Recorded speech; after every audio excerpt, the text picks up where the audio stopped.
Welcome to the film analysis, today with a special on spoilers. There's a lot of discussion about spoilers these days. Panic prevails about being told the plot of a film while watching or reading a review. Having been spoiled, it's supposedly not worth seeing the film at all.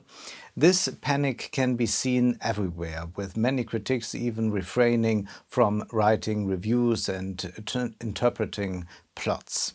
I would like to approach the subject of spoilers with an anecdote. When I met a former classmate some time ago and she asked me what I do, I said I often go to the theater or cinema. She responded, dumbfounded, why even bother to do that? It is a waste of time to sit there for 2 or 3 hours when you could just read up on the plot on Wikipedia.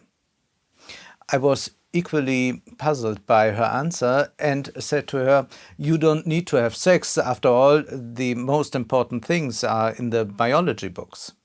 This anecdote expresses in all absurdity and in a perverted form something omnipresent today.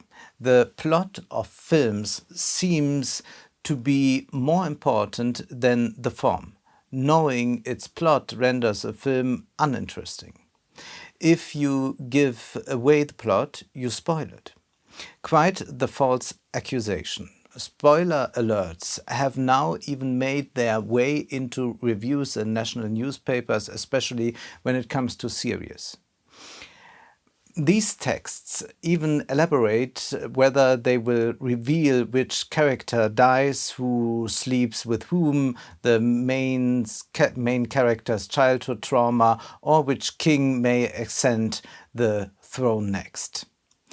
One observes a strange tendency here. Viewers and critics adopt an infantile attitude as they don't want to know in advance what will happen. And infantile as the viewers hang on the bosom of the narrator or are guided everywhere by the narrator's authority and follow him faithfully. And be it through 6 seasons of Lost.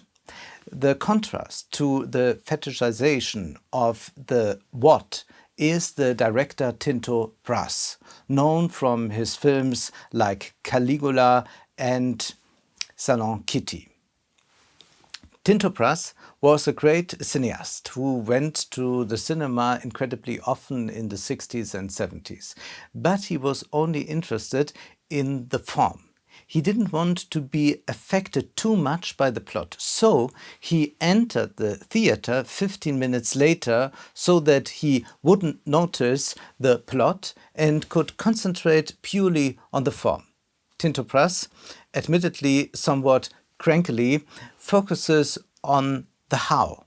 Form constitutes great art, and with this attitude, Tinto Brass stands in a long tradition.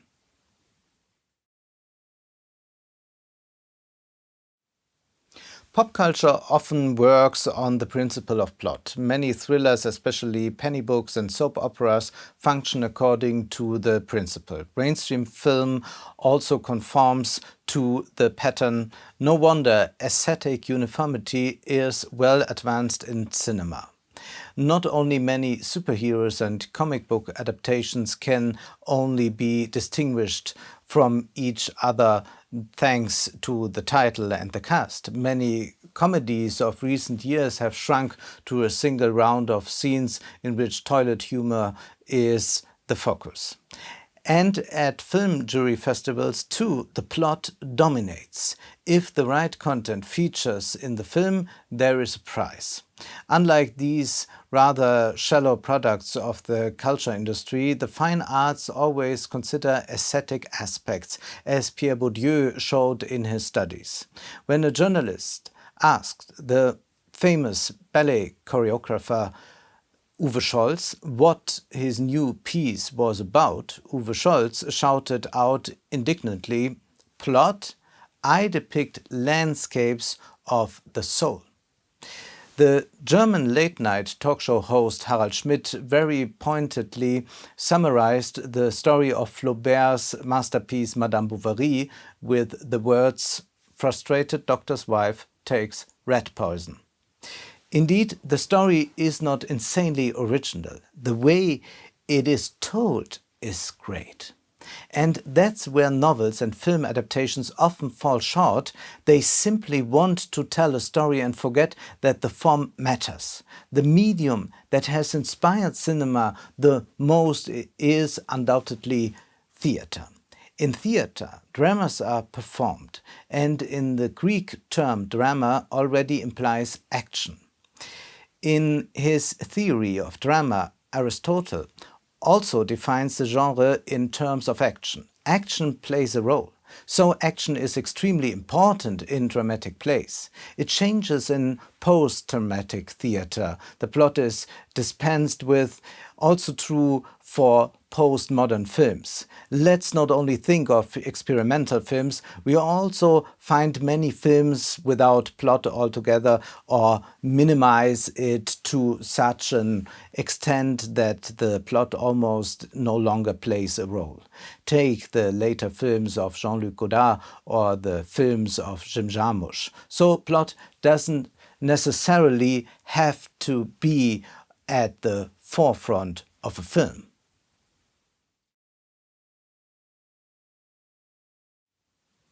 The plot is indeed in the foreground of classical theatre, but that is not to say that the tension is also drawn from it.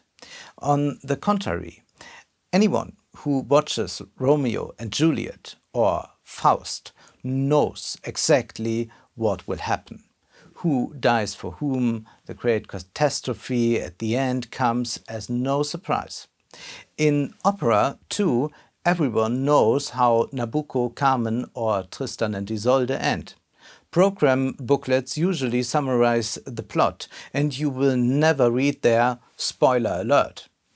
In the Baroque era, it was even customary to give away the message in the title and to summarize the events in advance in the prologue. Something was to be demonstrated. Everything was revealed straight away so that the suspense would not be distracting. The French director Robert Bresson, whose film A Man Escaped translates in the French original title to A Man Condemned to Death Has Escaped, proceeded in a similar way. But how did he escape?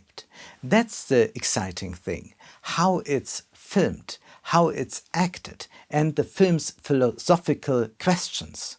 The bourgeois tragedy did not rely on surprises either.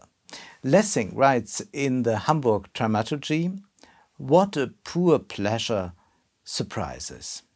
And what need has the poet to surprise us? He surprises his characters as much as he likes. We will know how to take our share of it, even if we have foreseen for so long what must happen to them quite unexpectedly. Yes, our part will be all the more vivid and stronger, the longer and more reliably we have foreseen it." End of quote. Only then can the most violent movement be triggered in the spectator. Bertolt Brecht also relies on the spectator's knowledge advantage, but for a different reason. Through the tension, the spectator identifies too much with what is happening and no longer asks how. But it is precisely the how that is interesting because, for example, the prevailing conditions can suddenly become clear to the audience. You don't necessarily have to go that far. There are indeed upsetting spoilers. I still remember being very annoyed about one spoiler. A film review in a German newspaper gave away the ending of Victoria at the end of the text without justification and without providing any further interpretation. It does not make the film worse. After all, it's not one of those mindfuck movies that are only out to lead the viewer down the garden path for a while, and then there's the big surprise. But the spoiler weakened some of Victoria's thrilling power.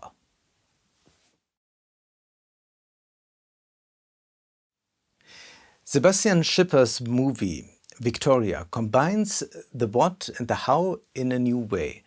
What is told is almost as important as how it is told, almost as the how is always the most important thing in a work of art. Victoria can be seen 10 times without losing its aesthetic power. It is still fascinating, but seeing it for the first time, where what and how beautifully merge, represents a feeling that no one should take away from the viewer in advance. No one will now read a run-of-the-mill crime novel 10 times, or hopefully not watch Game of Thrones 10 times.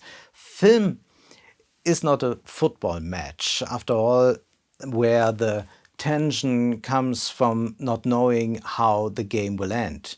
If the football game was so much about the how, historical games would be constantly repeated on television and people would have large DVD collections of old games. That is not the case. One should be careful with spoilers, but they should not mark the boundary of thinking, criticizing and seeing. Spoiler also refers to killjoys, the exact accusation a critic is often subjected to. Not infrequently, outrage over spoilers is a covert anti-intellectualism. So spoiler panic doesn't have to be. Classic films are rewatchable. A lot of things become clear once you step back from the plot, once you know what's going on. You can consume Hitchcock films in a one-off thrilling way, but that doesn't do them justice.